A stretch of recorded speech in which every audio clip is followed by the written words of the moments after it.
Hi, I'm Dr. Tariq Kareem, consultant internal medicine, American Board.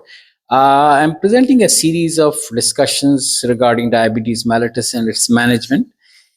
And today we are going to address a very important topic that's like all over the internet. That people claim that they have completely recovered from the diabetes and everything is gone. Some people claim to some herbs, some people claim it to some different people have different things. The only thing I haven't heard is frog's eyes. Other than that, everything else has been mentioned as a cure for the diabetes. Anyway, there is a science behind it. And I will try to explain it to you. Where do these claims come from and how much is the truth in this? There is an element of truth there, but I will explain it to you how it happens.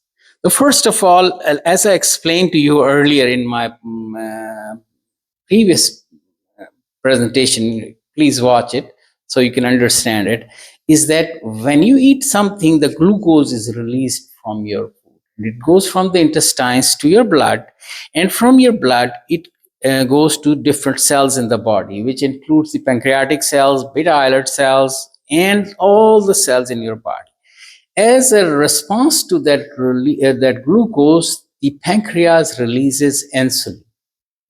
And this insulin, along with the glucose, reaches the cells. Now, if you are a healthy person, you don't have diabetes, strong genes, it means you've got this cell has got its lock and a door mechanism. The lock is called the insulin receptor, and the door is called the glucose transport receptor. For the simplicity, I'm saying it like this. So, what happens is in a healthy person, when 1 unit of glucose reaches the cell, 1 unit of insulin accompanies it. And this insulin opens the door through the insulin receptor and the glucose transport receptor, and 1 unit of insulin goes, 1 unit of sugar goes inside, starts functioning. Now, if you're taking 2 units of glucose, say for example, I'm just giving you an example, 2 units of insulins will be released, and the two doors will open, and 2 units of glucose will go inside. Same as 4 units, 4 doors, 5 units, all the cells, there is no problem. As much sugar you take, so much insulin will be released, everything will be go inside the cells, and fine, everything is doing great. Now, if you are genetically born with a counterfeit door and the counterfeit lock, what will happen? With the passage of time, these lock and doors, they get rusty, rugged, destroyed, dilapidated, and like time comes when out of 4 doors only one is working, 2 doors only one is working, and when the time goes on, for out of 7 doors one will be working, out of 10 doors one will be working, and so for every, you see this, 1 unit of glucose is absorbed. Now this insulin comes out, and insulin goes on this door. The lock is not opening. That is gone. This lock is not working. Gone. This lock is not working. Gone. Now only if 1 out of the 4 doors opens, and 1 of the 4 locks is working. So for every unit of insulin, of glucose, 4 units of insulin are required to be produced. So it will be working on 4 doors, and out of the 4 doors, 1 door will open and glucose will go inside. And that is the mechanism behind hyperinsulinemia. That's how hyperinsulinemia happens, and that is how it controls the sugar. So much before the diabetes shows itself, there is a period of hyperinsulinemia, which has got its own effect, and that's because of these doors and these locks which have stopped working, and one of few are working. Now, this I will explain it in the graphical form. Look, patient takes sugar. His sugar goes up, goes up, goes up, and along with the sugar, in the proportionate amount, the insulin also goes up. Sugar comes down, and the insulin also comes down. Everything is fine. The patient is healthy forever. Whatever he takes, how much sugar he takes, doesn't matter, because his doors are fine, his locks are fine. He manages it. Now, as compared to that, you have a person who has got counterfeit doors and locks, who has got bad genetics, whose insulin receptors and glucose transport receptors are not not the best ones, and he has a history of diabetes. See what happens with the passage of time, when the locks and the doors become more and more and more rusty and out of work, more insulin, like to open one door, 4 units of insulin are required. So it goes, insulin level are high, hyperinsulinemia state, and the sugar level is maintained or little bit insulin. Then the pancreas starts getting tired and insulin level starts dropping and the sugar starts going up, still not reach the diabetic state, but still it is above normal. This is called the pre-diabetic state. Now with this fatigued pancreas, less and less beta islet cells, less insulin being produced, although more is required, because as I said, 4 to 1, 7 to 1, 7 doors you put your key on and one door opens, just imagine. And so this sugar starts going up and frank diabetes shows up. This is what happens in the diabetic patient as compared to the normal person. So let's go to this next stage. What happens when the patients get cured?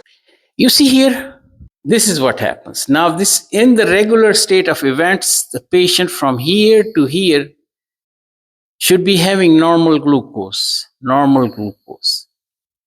And then the period of pre-diabetes and diabetes starts. But what happens in some people when they get some acute infection or there is a stress or there is an inflammation, there are substances which are released which are anti-insulin substances like the glucocorticoids, the adrenalines, the interleukins. What they do is they make more and more doors not to respond to insulin.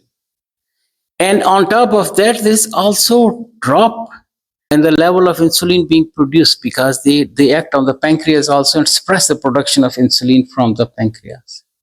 As a consequence of that, it acutely the sugar rise may jump up 400, 500, and the patient has got severe crisis and he gets admitted in the hospital due to dehydration, acute diabetes mellitus, needs some insulin even at that time.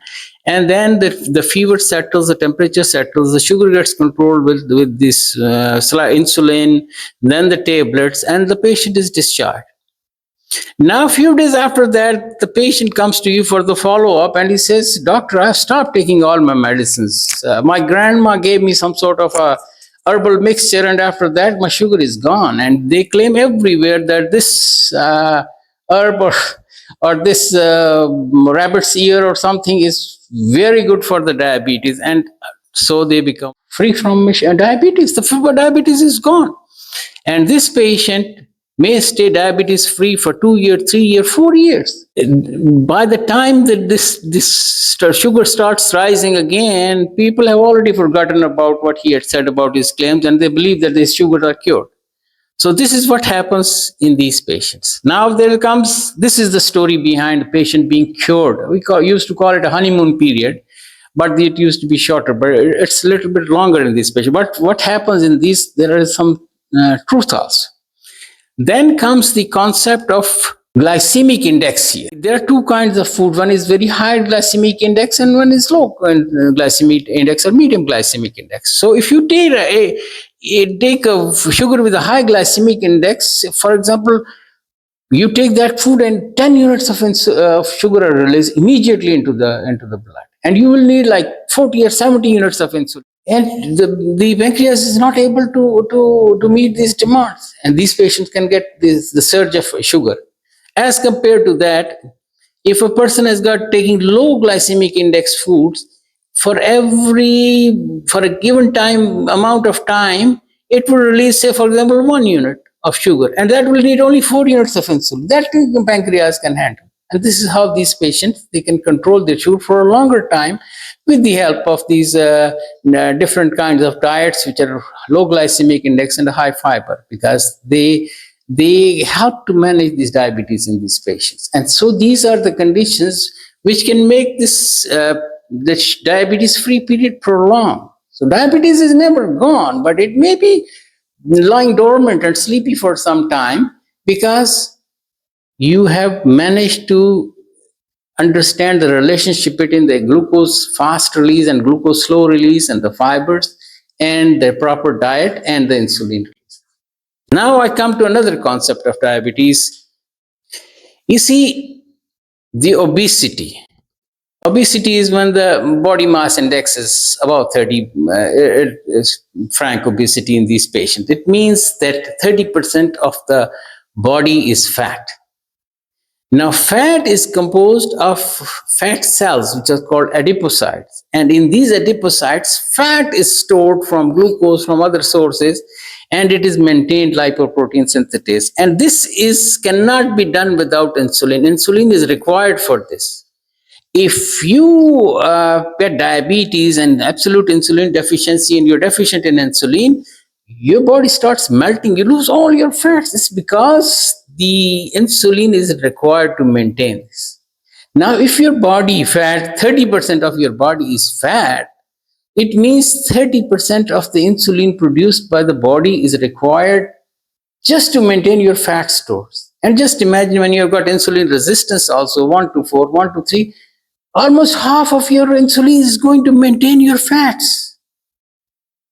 So these fats, if you get rid of this 100, 200 kilo or 50 kilo, 40 kilo, which you got extra, you get rid of that, you can prolong your diabetes-free period for more and more years. And sometimes to the extent with the help of exercise and diet, that it doesn't come back to you. It just stays there sleeping, dormant. It will not awaken. It does not go away, but it can sleep for, you can do the techniques with which you make it sleep for longer and longer periods. Now, some people are claiming that if you do a gastric bypass surgery, yes, definitely. When you do gastric bypass surgery for other reasons also, your diabetes gets cured because you almost get a 50% storage of your insulin back. And then you use it, and then your pancreas gets time to rest, incretin levels increase, and this all leads to recovery of your pancreas. But remember, this is not absolutely gone. There is no absolutely gone. If you have Mercedes-Benz lock and door, you will never get into this trouble to begin with. But if the doors are counterfeit, you will never get them to the original form. But you can make them work as long as you want, as long as you can. Now, but there are some people who are claiming for the surgery to be done for the diabetes purposes only. Yeah, sure, but keep it in mind. Gastric bypass surgery is a serious matter. It has got very serious mortality rates.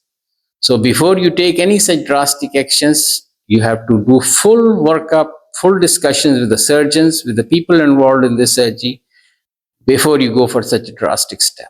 Now, there's one more thing which comes along with this fat: exercise. You see, when you exercise, the muscle cells in your body can pick up glucose from the blood without insulin. They don't need insulin. They just pick up glucose when they're working hard. So if you do exercise, you can suck the sugar out of the circulation, bring the sugar level down, and this will in turn help the pancreas also. But on top of that, the other thing is that you have to do the weightlifting, muscle building exercises also. Because when you build your muscles, the unit of muscle in your body is increased. And for any given level of activity, there is more and more muscle mass available there. So there is more zinc available to take the sugar out of the circulation, more rest for your pancreas. So both aerobic and weightlifting exercises are very important for the management of diabetes. And there are some new medicines like incretins, which can regenerate the pancreatic cells. Giving rest to pancreas itself can regenerate pancreatic cells. Eating foods that release glucose slowly can itself prolong the pancreatic survival. So you can prolong this period where you do not get over diabetes for a longer time. But there is no such thing as a complete cure, as you understand now from my explanation. But you can prolong the healthy period up to the appearance of insulin, sometimes for a very, very long time. Thank you.